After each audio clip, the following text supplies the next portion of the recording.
Hi everyone, मेरा नाम अभिषेक है। और अगर इस प्लेटफॉर्म पे होने वाली बातचीत से आपकी सोच में कुछ इजाफा होता है, कुछ इंक्रीमेंट होता है आपके पर्सपेक्टिव में, तो कंसीडर करो सब्सक्राइब करना और लाइक करो और कमेंट में मुझे फीडबैक भी बता सकते हो। आज बात करेंगे इंटेलिजेंस और विजडम के बारे में। शुद्ध आपकी एक वीडियो है जिसमें वो इस चीज़ का डिफरेंस क्लैरिफाई कर रहा है। देखते हैं वो क्या बोलता है और क्या मैं एग्री करता हूँ उससे, या फिर मेरे पास कुछ अपने एंड से शेयर करने के लिए है शायद उस पर। इंटेलिजेंस और अ टाइप ऑफ इंटेलिजेंस जो कि अचीव किया जाता है जब एक इंसान अध्ययन करता है तीन प्रकार का: सेल्फ एनालिसिस, रिट्रोस्पेक्शन यानी कि एनालिसिस ऑफ द पास्ट, और तुम्हारा इंट्रोस्पेक्शन। समझ रहे हो? यानी कि हम सेल्फ अवेयरनेस की प्राप्ति करते हैं। तन्नू दत्ता जी, सेल्फ एनालिसिस होता है। यार यहीं से थोड़ा फ़र्क आ गया जो मेरी अंडरस्टैंडिंग है और इसकी अंडरस्टैंडिंग है इसके बीच में। इंटेलिजेंस पहली बात तो दो टाइप की होती है। एक होती है स्ट्रीट स्मार्टनेस, जो कि एक जनरल ह्यूमन इंटेलिजेंस होती है between the interaction of humans. और एक होती है एनालिटिकल इंटेलिजेंस, मतलब किसी पैटर्न को आप कितने अच्छे से आइडेंटिफाई कर सकते हो या डिकोड कर सकते हो, या किसी एल्गोरिदम को आप कितनी जल्दी समझ सकते हो या सामने वाले को समझा सकते हो। जिसे कहेंगे कि टेक्निकल इंटेलिजेंस, मैथमेटिक्स या फिर प्रोग्रामिंग, इस तरीके की एप्लीकेशंस के लिए आपको वो टेक्निकल इंटेलिजेंस चाहिए। और बिजनेस रन करने के लिए, लोगों के साथ डील करने के लिए, जो वो मैं स्ट्रीट स्मार्टनेस वाली इंटेलिजेंस बोल रहा था, ये चाहिए। मेरी अंडरस्टैंडिंग के हिसाब से ये दोनों ही चीज़ें इंसान के अंदर इनहेरेंटली प्रेजेंट होती हैं। कोई इस चीज़ को कल्टीवेट नहीं कर सकता, इस चीज़ को पॉलिश कर सकता है, लेकिन अपनी रॉ फॉर्म में ये चीज़ इंसान लेके पैदा होता है, वो उसके ऊपर डिपेंड करता है। अगर कोई बंदा स्ट्रीट स्मार्ट है तो उसने उसकी ट्रेनिंग नहीं ली हुई, वो वैसे ही पैदा हुआ था, वो इंसान ही, वो उसका नेचर है। सेम विद टेक्निकल इंटेलिजेंस, उसकी आईक्यू हाई है तो वो ऑटोमेटिकली बहुत हाई आईक्यू रखता है, और इस वजह से टेक्निकल चीज़ें, पैटर्न्स, एल्गोरिदम्स, इनको अंडरस्टैंड, मैथमेटिकल थ्योरम्स, इनको अंडरस्टैंड करना उसके लिए इतनी बड़ी बात नहीं है। चीज़ों के प्रिंसिपल्स को समझना कि अगर कोई डिवाइस है वो किस प्रिंसिपल पे बेस्ड है। फॉर एग्जांपल इलेक्ट्रिक मोटर है, वो इलेक्ट्रोमैग्नेटिज्म की जो प्रॉपर्टी है कॉपर की, और उसके थ्रू जो मोटर की जो वायरिंग बनती है वो कैसे काम करती है, किस प्रिंसिपल, इलेक्ट्रोमैग्नेटिज्म का प्रिंसिपल क्या है जिस पे मोटर बेस्ड है बेसिकली, उस चीज़ को समझने के लिए जो टेक्निकल माइंड है वो उसके साथ ही पैदा हुआ है। वो डिफरेंट रेंज में लोगों को समझाया जा सकता है, लेकिन जितने ज़्यादा ये टॉपिक्स कॉम्प्लेक्स होते जाएंगे, जिसकी जितनी ज़्यादा हाई आई की होगी, आई मीन, उसके लिए उसको समझना उतना आसान होगा। इसीलिए हम देखते हैं कि कुछ लोग बहुत अच्छे इंजीनियर बनते हैं, कुछ लोग इतने अच्छे इंजीनियर नहीं बन पाते। हालांकि उसमें दूसरी चीज़ें भी इंक्लूड है, रिस्क टेकिंग वगैरह, बट इंटेलिजेंस ये है सो फार मेरी अंडरस्टैंडिंग के हिसाब से। है कि भाई मैं अपनी लाइफ में जो भी चीजें चल रही हैं उनको एक ऑब्जेक्ट, और जो चीज़ शायद शुताब बताने की कोशिश कर रहा ना कि इंट्रोस्पेक्शन और ख़ुद को एग्ज़ामिन करने वाला, ये मुझे लगता है पर्सनली इस चीज़ों का रियलाइजेशन ही इंसान को तब होता है जब उसका विजडम का जो बकेट है वो धीरे धीरे बढ़ना शुरू हो जाता है। सेंस में देख पाऊं। बहुत कठिन चीज होती है क्योंकि हमारा एक इम्प्लिसिट बायस अटैच होता है कि मेरे में हमारा एक सेल्फ इंटरेस्ट है ना। कोई भी चीज में हम एंगेज करें, हम अपने आप को सबसे आगे रखते हैं, या फिर हम समझ लो अपने पिक्चर के हीरो हैं, तो हम दुनिया को देखते हैं, वो अपने पॉइंट ऑफ व्यू से देखते हैं। जब हम दुनिया को ही अपने पॉइंट ऑफ व्यू से देख रहे हैं तो हम एक इम्प्लिसिट बायस के साथ शुरू कर रहे हैं दुनिया को देखना। दोस्त, हमारे होमो सेपियंस के बीच में अनफॉर्चुनेटली जो ड्राइव है लाइफ में आगे बढ़ने की और पॉस्चरिंग की और अपने आप को प्रेजेंट करने की, वो कंप्लीटली सेंट्रिक है कॉम्पिटेंस के बेसिस पे, क्योंकि हम एवोल्यूशनरी दुनिया में रह रहे हैं। What is competence then? Competence unfortunately हम, क्योंकि लेट्स जस्ट से ऐसी समाज में रह रहे हैं जहाँ पे जो होमो सेपियन का दिमाग है उसने इतना समझ लिया, लेट्स जस्ट से कॉम्पिटेंस जिसको जितना ज्यादा आता है वो कॉम्पिटेंस, जैसे कॉम्पिटेंस को हम कह देते हैं जिसको जितना ज्यादा आता है वो कॉम्पिटेंट है। हमने समाज का एक ये रूल सेट कर डाला। तो अनफॉर्चुनेट इंटेलिजेंस का मतलब नहीं नहीं नहीं, ये बहुत ज़्यादा सब्जेक्टिव चीज़ है। किसको कितना ज़्यादा आता है ये एक पर्टिकुलर चीज़ में, फॉर एग्ज़ाम्पल आप आईआईटी का एग्ज़ाम देने जाओगे तो यहाँ अप्लाई हो सकता है कि किसको कितना ज़्यादा आता है। ओलंपिक चल रहे हैं अभी फॉर एग्जांपल टोक्यो में, अगर आपको क्वालिफाई करना है और उसके बाद मेडल स्कोर करना है, ब्रॉन्ज सिल्वर गोल्ड, आपको कुछ भी कितना भी ज़्यादा आता कोई फ़र्क नहीं पड़ता। आपकी फॉर एग्जांपल वेट लिफ्टिंग, आपकी फिजिकल परफॉर्मेंस होनी चाहिए और टेक्निक भी उसकी चीज़ होती है। फॉर एग्जांपल मैं अभी जॉर्जियन एथलीट है, उसका नाम है लाचा समथिंग, उसका लास्ट नेम थोड़ा कॉम्प्लेक्स है, याद नहीं है मुझे इस टाइम। उस बंदे ने वर्ल्ड रिकॉर्ड की धज्जियाँ उड़ा दी जो आज से पहले के थे हर कैटेगरी में, और जो जो उसकी वेट कैटेगरी है उसके जितने भी 6 अटैम्प्ट्स होते हैं शायद उन सारे अटैम्प्ट्स में, और उससे पहले जो वर्ल्ड रिकॉर्ड थे जिसके उसने धज्जियाँ उड़ाई थी वो भी उसके ही थे। 27 साल का बंदा है वो, ठीक है। उसेन बोल्ट का मैं कुछ दिनों पहले एक देख रहा था, मेनाजरी बनाई हुई थी जिसमें कि उसने जितने भी लाइक वर्ल्ड रिकॉर्ड सेट किए और गोल्ड लिए हैं ओलंपिक्स में, बीजिंग ओलंपिक, लंदन ओलंपिक, उस दौरान उसके सारे क्लिप्स कलेक्ट करके देख रहा था मैं। अब वो लोग फिज़िकली कुछ चीज़ों के साथ पैदा हुए हैं जो उनकी कॉम्पिटेंस को कुछ ज़्यादा ही हाई लेवल पे ले जाता है। उनके जैसा बंदा ही दुनिया में दूसरा पैदा नहीं हुआ रिकॉर्डेड, जो हमारे पास वीडियो में जो रिकॉर्डेड चीज़ है जिसका हमारे पास रिकॉर्ड हो, ठीक है। उनको भी उसी कोचेस ने सिखाया, या शायद उनके जो अपोनेंट्स हैं उनको शायद उनसे भी बेटर कोचेस ने सिखाया। तो हर जगह किसको कितना आता है ये वाली पैरामीटर कॉम्पिटेंस पे नहीं अप्लाई हो सकता। कॉम्पिटेंस पे डिफरेंट तरीके के पैरामीटर्स अप्लाई होते हैं डिपेंडिंग अपॉन बंदा कौन है और वो कहाँ पे कम्पीट कर रहा है। कर दिया। इंटेलिजेंट होना ये नहीं होता कि जिस इंसान ने कितना अध्ययन करके क्या सीखा है, जिसको हम जैसे कहते हैं महात्मा टाइप लोग, संत टाइप लोग। इन्होंने लाइफ में ऐसा नहीं है कि इन्होंने बहुत आईटी फोड़ के तुम्हारा माइक्रोसॉफ्ट में काम कर रहे हैं, फेसबुक में काम कर रहे हैं, प्रोग्रामर बन गया, फिर वो कर दिया, उसके बाद फिर आपको पता चला इन्हीं प्रोग्रामर के बारे में ये किस लेवल पे एथिकली, मॉरली समाज की, अर्थ की, लोगों की मार रहे हैं। तो यहाँ पे कॉन्ट्रडिक्शन आ जाता है ना। आप इंटेलिजेंट क्या है किसको रहे? अच्छा, जो सेंट्स हैं फॉर एग्जांपल, उनका तो गोल ही है बेसिकली अपने आप को डिटैच करना दुनिया से। तो उनका तो अगर उनको हम कॉम्पिटेंट नहीं भी कंसीडर कर रहे तो डिपेंड करता है हम उनको किस चीज़ में कंसीडर नहीं कर रहे कॉम्पिटेंट। हम उनको ऑफ कोर्स टेक्नोलॉजी में हम उन्हें कॉम्पिटेंट नहीं कंसीडर कर सकते। और जो दूसरा एग्जांपल दिया कि दुनिया की मार रहे हैं जो लोग, स्टीव जॉब्स के बारे में अक्सर ऐसा कहा जाता है कि उसको एक जीनियस माना जाता है, ये है वो है, जो कि एक्चुअली दूसरों के मेहनत के बल पे वो उसने एक कंपनी खड़ी करी या एक प्रोडक्ट या एक फिनोमिनन क्रिएट किया। पर उसका फील्ड ही वो था यार, अपने जो उसका फील्ड था वो उसमें था कॉम्पिटेंट, ठीक है, इसमें कोई शक नहीं है।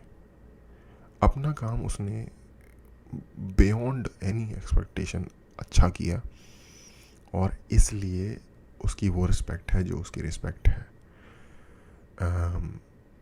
इन दोनों के बीच में कंपैरिजन नहीं किया जा सकता। हाँ, ऐसा कहा जा सकता है कि कौन इन, जैसे मान लो एक सेंट है और एक जेफ बेजोस या स्टीव जॉब्स है, उनमें से कौन बेनिफिशियरी है, या बेनिफिशियरी नहीं, बेनिफिट प्रोवाइडर है दुनिया के लिए। तो डिपेंड करता है आपका क्या, अगर आपका पैरामीटर बेनिफिट का ये है कि कौन ज़्यादा लोगों का पेट भरने में कामयाब हुआ, तो आप किसी भी सेंट के मुकाबले जेफ बेजोस को कह सकते हो, क्योंकि वो ज़्यादा लोग एम्प्लॉय कर रहा है जिनकी वजह से वो लोग पैसे कमा रहे हैं और उनकी फैमिली चल रही है। बीइंग वो जिस भी लेवल का प्रॉफिट निचोड़ने वाला हो, प्रॉफिट मेकर हो या कितना भी बड़ा कैपिटलिस्ट हो, एंड ऑफ द डे वो, मुझे लगता है शायद ऑलमोस्ट मिलियंस ऑफ लोगों की रोज़गार की वजह है, का सेंटर, नोडल पॉइंट है। तो वो भी एंड ऑफ द डे अगर आप ब्रॉडर पर्सपेक्टिव में चीज़ों को देखोगे तो एक भला काम ही है दुनिया के लिए। या तो आप एक तरह से कहो कि एक इंसान जिसने बहुत अचीव कर लिया, बहुत नॉलेज है, बहुत ही कॉम्पिटेंट है, यानी कि अचीवर है, वो इंटेलिजेंट है। लेकिन फिर आपको पता चलता है, रिपोर्ट्स आती है, ये इंसान इतना ग्रीडी है, इतना मतलबी है, एक ग्लोबल स्केल पे। नहीं, इंटेलिजेंट और ग्रीडी म्यूचुअली एक्सक्लूसिव चीज़ें नहीं हैं। ऐसा नहीं है कि अगर कोई इंटेलिजेंट होगा तो वो ग्रीडी नहीं होगा और कोई ग्रीडी होगा तो वो इंटेलिजेंट नहीं होगा। एक इंसान इंटेलिजेंट होने के साथ साथ ग्रीडी भी हो सकता है, बल्कि मोस्ट लाइकली जो आपको सफल लोग दिखते हैं दुनिया में वो उसी कैटेगरी में फॉल करते हैं कि वो सुपर इंटेलिजेंट है बट सुपर ग्रीडी भी है. क्योंकि अगर आप सिंपल फेसबुक के बारे में पढ़ने लग जाए तो आपको पता चलेगा Yeah. इलेक्शंस यानी कि इंटरनेशनल जियोपॉलिटिकल स्केल पे इनको हरामखोरी करने पे एक group of individuals who are supposed to be हमारे सामाजिक, हमारे माता पिता, कल्चरल रियलिटी के हिसाब से हम कहेंगे तो बहुत ही पढ़े लिखे लोग हैं, बहुत ही समझदार लोग हैं, बहुत ही इंटेलिजेंट बेटा, इनकी जरूर सुनना. जनरेटिक. तो क्या आप उनको इंटेलिजेंट कहोगे? पहला क्वेश्चन ये आता है. बहुत डेंजरस क्वेश्चन है ये कि इंटेलिजेंट की एक्चुअल में परिभाषा क्या है. स्टडी करने लग जाओ लॉन्ग टर्म सोच की. इंसान लॉन्ग टर्म हमारे धरती, पृथ्वी, इंसानियत की भलाई के बारे में कितना सोच रहा है तो आपको पता चलेगा दुनिया के सबसे बड़े जो अचीवर होते हैं वो सबसे कम सोच रहे हैं. उनका सबसे बड़ा एम्फेसिस एक्चुअल में अपनी वेल्थ और अपनी ग्रीड को सेटिस्फाई करना है. Therefore they use their competence for self benefit. So any पूरी ठीक बात है बट इसका मतलब ये नहीं है कि वो लोग इंटेलिजेंट नहीं है. जो ये कहना चाह रहा है, फॉर एग्जांपल मैं एक एग्जांपल देके बताता हूँ. अगेन स्टीव जॉब्स को ले लेते हैं. स्टीव जॉब्स ने आईफोन क्रिएट किया, ठीक है. लगभग 2000, मैंने अपनी ज़िंदगी में पहली बार आईफोन देखा था 2009 में या 2008 में. आईफोन आई थिंक 3 आया था उस टाइम या 2 आया था जो मैंने पहली बार इंडिया में देखा था किसी के पास, अपने एक फ्रेंड के पास. आईफोन के आने के बाद से मेजॉरिटी लड़कियों में सुसाइड रेट्स बहुत ज़्यादा स्पाइक हो गए हैं, ऐसी स्टडीज़ है, ठीक है. अब आईफोन अपनी तरफ से तो उसने एक प्रोडक्ट निकाला था दुनिया में जो कि दुनिया को बहुत चक्का कर देगा जिसे कहते हैं, और जो दुनिया में चेंज भी लाएगा क्योंकि वो बहुत सारे टास्क्स को कर सकता है. अभी मैं थोड़े दिन पहले कोई वीडियो देख रहा था जिसमें शुद्ध कह रहा था कि मैं इससे बहुत बेनिफिट उठाता हूँ अपने फ़ोन से. आई थिंक सौरभ पंत के साथ इसका एक पॉडकास्ट था, सौरभ पंत जो कॉमेडियन है स्टैंड अप. और मैंने कहा यस सेम आग है, आग से आप किसी का घर जला लो, पूरा बहुत पुराना लाइक क्लीशे आर्ग्यूमेंट कि ये बून है कि वो है कर्ज.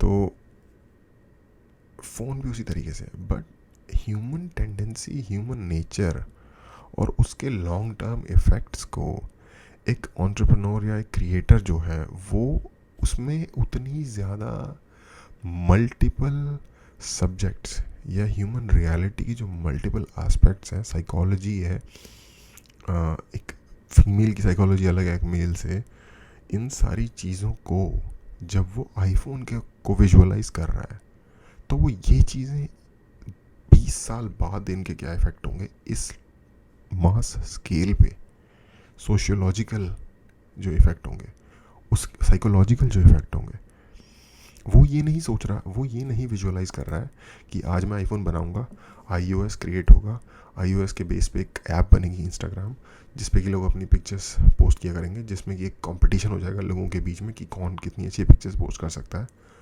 और उसके रिज़ल्ट में लोग जब उसमें अपनी परफॉर्मेंस से सेटिस्फाई नहीं होंगे तो फिर शायद सुसाइड भी कर लें. इस लेवल पे दूरदर्शी होना ऑलमोस्ट इम्पॉसिबल है, ठीक है. कोई बंदा मान लो कोई बंदा है, उसने एक टूल क्रिएट किया कार कि ट्रैवल इजी हो जाएगा, बट लोग मरते हैं कार से रोज़, कार एक्सीडेंट्स होते हैं. तो इसमें उस बंदे की इंटेलिजेंस की शॉर्टकमिंग नहीं है, ये तो ह्यूमन रियलिटी की प्रॉब्लम्स है. अगर हम उसको देखते हुए रुक जाएंगे, ऑफ कोर्स वो लोग प्रॉफिट के लिए कर रहे हैं, और प्रॉफिट नहीं होती एक्चुअली इस चीज़ के पीछे डिराइव करने वाली फोर्स. इसके पीछे सबसे बड़ी, जब आप कोई नई चीज़ क्रिएट करना चाहते हो, प्रॉफिट अपेरेंट कॉज हो सकता है, लेकिन जो बहुत ही डीप कॉज होता है, सबकॉन्शियस कॉज होता है, वो है अपना मार्क दुनिया में छोड़ के जाना. ये लोग बिलीनियर बनने के बाद भी उसी शिद्दत से काम कर रहे होते हैं. क्यों? क्योंकि इन्हें सबको पछाड़ना होता है. क्यों? क्योंकि इन्हें अपना नाम साबित करना है कि मैं हूँ नंबर 1 या मैं था नंबर 1 इस चीज़ में. तो वो चीज़ पैसा नहीं है. पैसा उनके पास इतना है कि वो अगेन हिंदी फिल्म का डायलॉग, उनकी 7 पुश्ते बैठ के खाएं तो भी ज़िंदगी में ख़त्म नहीं होगा अगर वो दोनों हाथों से पैसा लुटाए तो भी.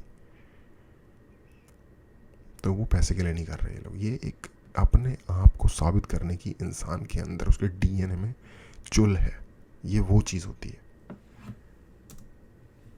पर्सन जो कि अपना कॉम्पिटेंस यानी कि अपने इंटेलिजेंस को, जिसको आप कहोगे बहुत अच्छा इंटेलिजेंट है, उसको सेल्फ बेनिफिट के लिए यूज कर रहा है. ऑन द कॉन्ट्ररी वो हार्म कर रहा है लॉन्ग टर्म इम्पैक्ट लोगों का. क्या वो इंटेलिजेंट है? क्योंकि एथिकली तो आप बाइनरीज पे खेलना चाहो तो आप कहोगे ये इविल इंसान है, दीज आर बैड पीपल। इसलिए इतनी सारी डॉक्यूमेंट्रीज अब आ रही है कि भाई सिलिकॉन वैली वाले क्या कर रहे हैं आपके पीछे, या आपका डेटा कैसे लेवल पे सेल करते हैं, डेटा माइनिंग कितने लेवल पे चल रही है, या आपका डेटा बेच रहे हैं, इनको आपकी प्राइवेसी की कोई फर्क नहीं पड़ती, या आपके फोन में घुसे हुए हैं। ये जितनी सारी चीजें हम सुन के कहते हैं ये तो एसहोल वाली चीजें हैं, ये तो हमारे साथ खिलवाड़ हो रहा है, नीच लोग हैं, ये वही लोग हैं ऑन द अदर साइड जिनको आप कह रहे हो millionaires billionaires, great people. I think mostly मैं इसका जवाब दे चुका हूँ। अगर आप किसी एक इंसान को पकड़ के मिलियनियर या billion, for example Elon Musk तो एक अलग ही कैटेगरी है, उसको मैं एग्जांपल नहीं दूंगा। फॉर एग्जांपल थोड़ा सा विलेनस टाइप का बंदा ले लेते हैं। जेफ बेजोस को एक बहुत बड़ा विलन समझा जाता है, for example as a corporate या फिर एज ए इंडस्ट्रियलिस्ट गाय। तो अगेन उसके लिए गए कदमों से जिसे कहते हैं टेंजिबल बेनिफिट हो रहा है मिलियंस ऑफ लोगों को, डायरेक्ट काम मिल रहा है, उनके पास पैसा आ रहा है, इंफ्रास्ट्रक्चर बिल्ड हो रहा है और कस्टमर्स को सामान मिल रहा है, सर्विस मिल रही है। देखो एक शांत पानी है, ठीक है, हम उस शांत पानी को टच भी नहीं कर पा रहे। ये वो लोग हैं, या फिर हम जो रिपल छोड़ रहे हैं पानी में एज ह्यूमन बीइंग। शांत पानी हमारी रियलिटी है, ह्यूमन रियलिटी पूरे अर्थ की। हम लोग जो रिपल डाल रहे हैं वो नज़र भी नहीं आ रहा एज आम लोग। जेफ बेजोस जैसे बंदे जो कि दुनिया का सबसे अमीर आदमी है, या फिर स्टीव जॉब्स जैसे बंदे जो कि one of the best creator माना जाता है, उनका जो रिपल है ना उस शांत पानी में, वो बहुत बड़ा है, जायंट रिपल है।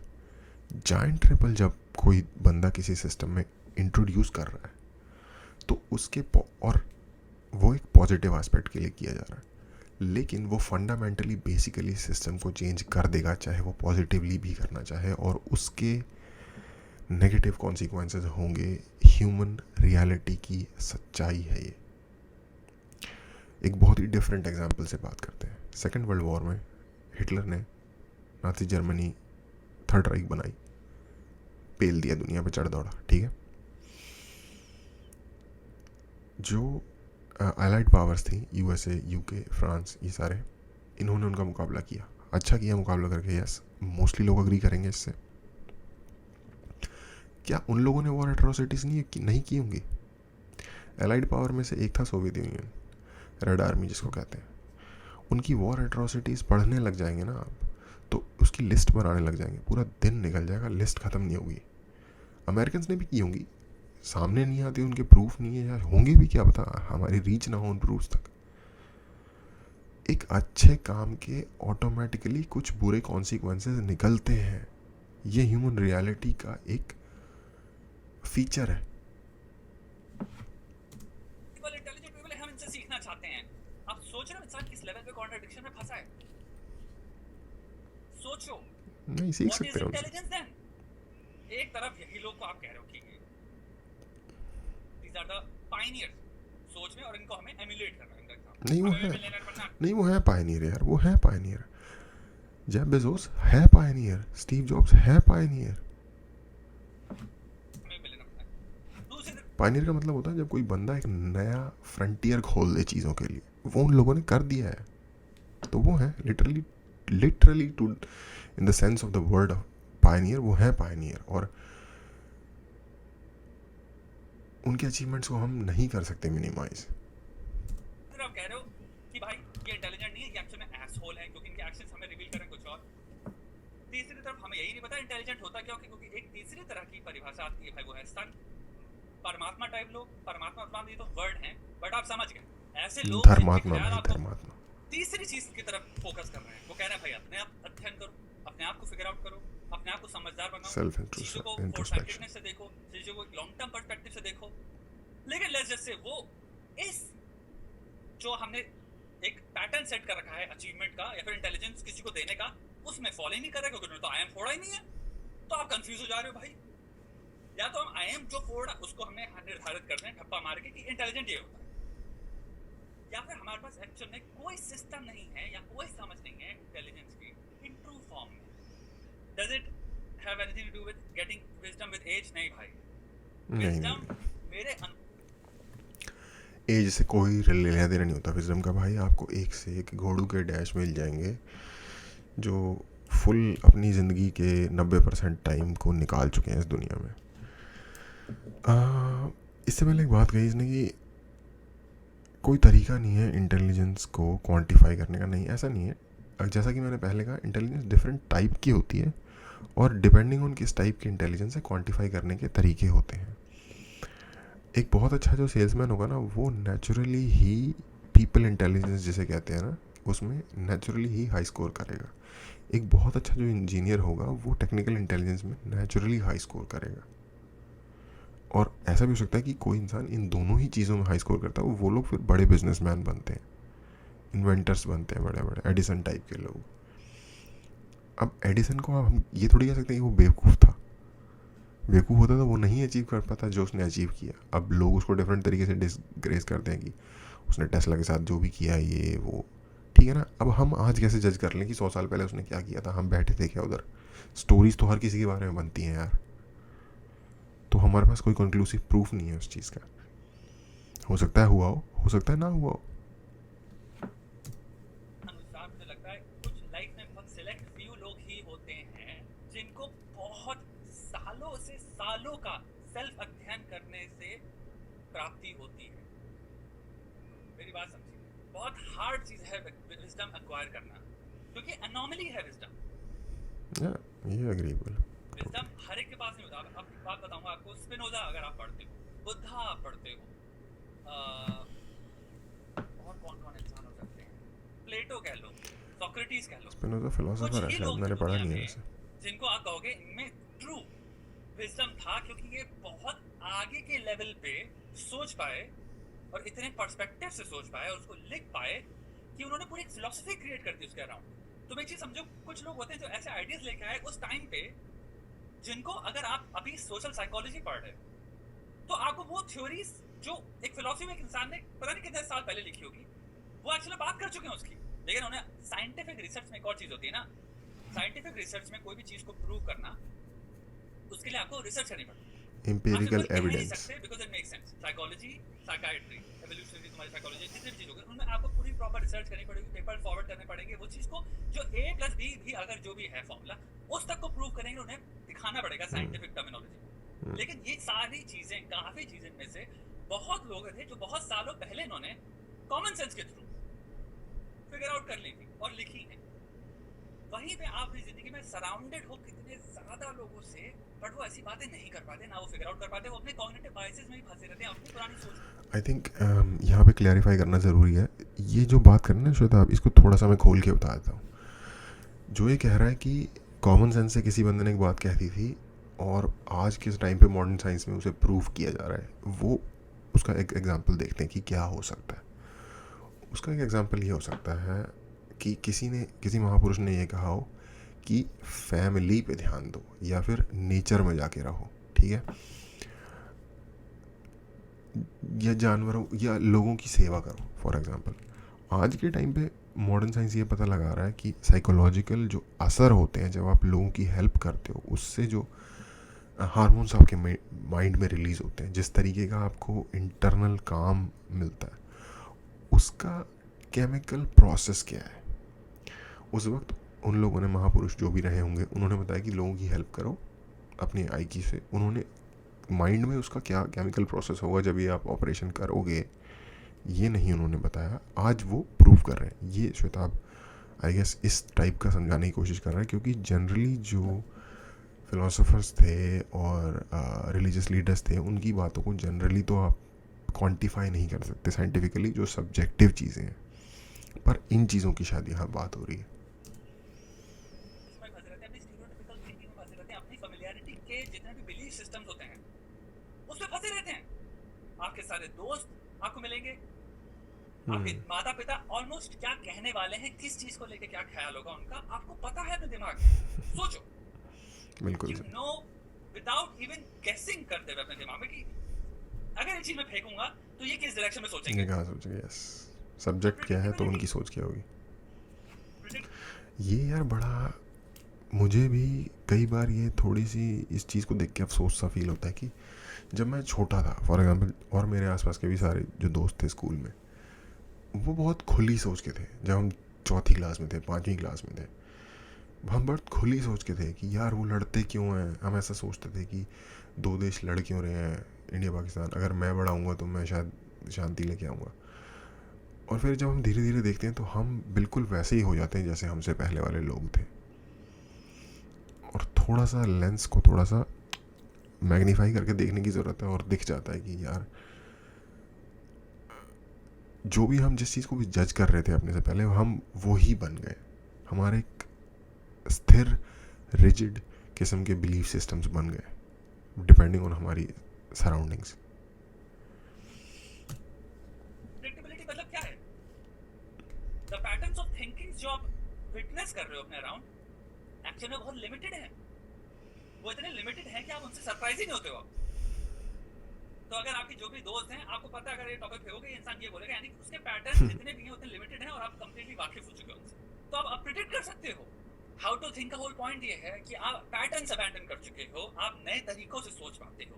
तो कोई भी प्रॉब्लम जो हो, आप उसी मोमेंट में आप एक नई जगह ले आने की उस कॉन्वर्सेशन को तथा रखते हो। यू हैव द पोटेंशियल या the capacity to take a very simple, जो भी जहां भी आपको लेके जाना है पॉइंट को, गिवन जो भी कंसिडरेशंस हैं, यानी कि वेरिएबल्स क्या क्या हैं जिसके बारे में बात करने वाले हैं, और आप उसके बेसिस पे कहीं भी जा सकते हैं। दैट्स क्लेवर थिंकिंग या फिर क्रिटिकल थिंकिंग। विजडम अब इसके भी ऊपर आ गया। विजडम जो मैं अभी बात कर रहा हूँ ये विजडम नहीं है, विजडम इसके भी ऊपर है। ओके, लास्ट में जो दो बातें इसने बोली उसको थोड़ा सा समझने की कोशिश करते हैं। हमें अबैंडन, इन्होंने बोला कि हम अबैंडन कर देते हैं पैटर्न्स को। पैटर्न को एक्चुअली अबैंडन करना पूरी तरीके से एक ठीक आइडिया नहीं है, क्योंकि पैटर्न आपको एक फ्रेमवर्क देते हैं दुनिया को समझने के लिए। हाँ, उन पैटर्न्स में जो इम्प्लिसिट बायस है उसको अबैंडन करना ज़रूरी है, क्योंकि अगर आप किसी बंदे की आइडेंटिटी के बेस पे ये सोच लेते हो कि ये बंदा या तो चोर होगा, या तो आलसी होगा, या तो लाइक क्रिमिनल टाइप का बिहेवियर होगा इसका, वो प्रॉब्लम है। उसके लिए आपको थोड़ा सा पेशेंस चाहिए उस इंडिविजुअल के तौर पे किसी को देखने के लिए और उसको समझने के लिए। लेकिन पैटर्न्स को आप अबैंडन नहीं कर सकते, क्योंकि पैटर्न्स आपको, अगेन जैसा कि मैंने कहा, फ्रेमवर्क देते हैं। वो आपको रियलिटी की मेक सेंस करने के लिए टूल्स प्रोवाइड करते हैं। फॉर एग्जांपल,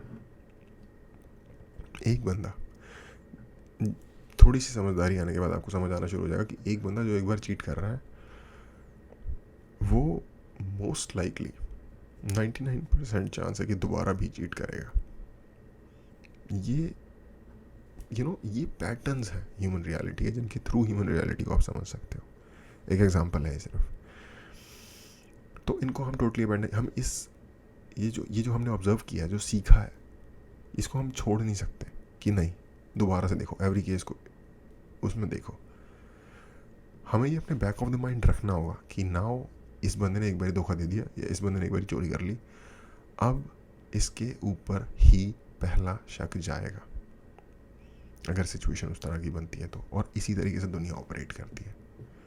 बट यस, चीज़ों को नई लाइट में देखना, नए सबूतों के साथ रिकंसीडर करना, वो एक अच्छी चीज़ है, नो डाउट अबाउट इट।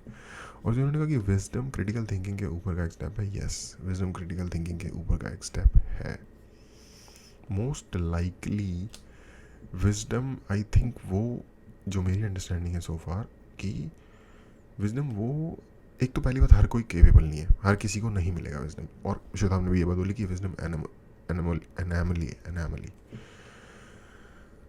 हर किसी को नहीं मिलेगा, क्योंकि उसके लिए आपके ब्रेन में जो कैपेसिटी चाहिए वो हर बंदे के पास नहीं है। लेट्स बी ऑनेस्ट, इसमें कोई पीसी होने की बात नहीं है यार, सबको पता है आईक्यू एक रियलिटी है, हर बंदा इक्वल लेवल के आईक्यू के साथ पैदा नहीं होता। और बहुत लोग वैसे इंटेलिजेंट, ईक्यू को इंटेलिजेंट क्वेश्चन जिसे कहते हैं, बहुत सारे लोग उसे डिस्क्रेडिट करते हैं, बट मैं सोचता हूँ कि वो भी एक वैलिड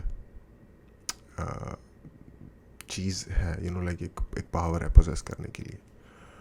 और ये दोनों चीज़ें डिसाइड करती हैं कि आप कभी उस लेवल पे पहुंच पाओगे जिसको कि कहा जा सके कि आप में विजडम आ गया है। जब क्रिटिकल थिंकिंग के थ्रू इंसान उस लेवल पे पहुंच जाए कि जहाँ उसे बंदे से बात करके नहीं ये भी थोड़ा छोटा हो गया, ये भी थोड़ा छोटा हो गया, वो अपने आप को पहचान जाए बेसिकली, शायद वो स्टेज होगी विजडम की, जब वो अपने आप को ऑलमोस्ट पूरी तरह से तो नहीं लेकिन ऑलमोस्ट पूरी तरीके से पहचान चुका होगा। आज के लिए इतना ही। देखने के लिए थैंक यू।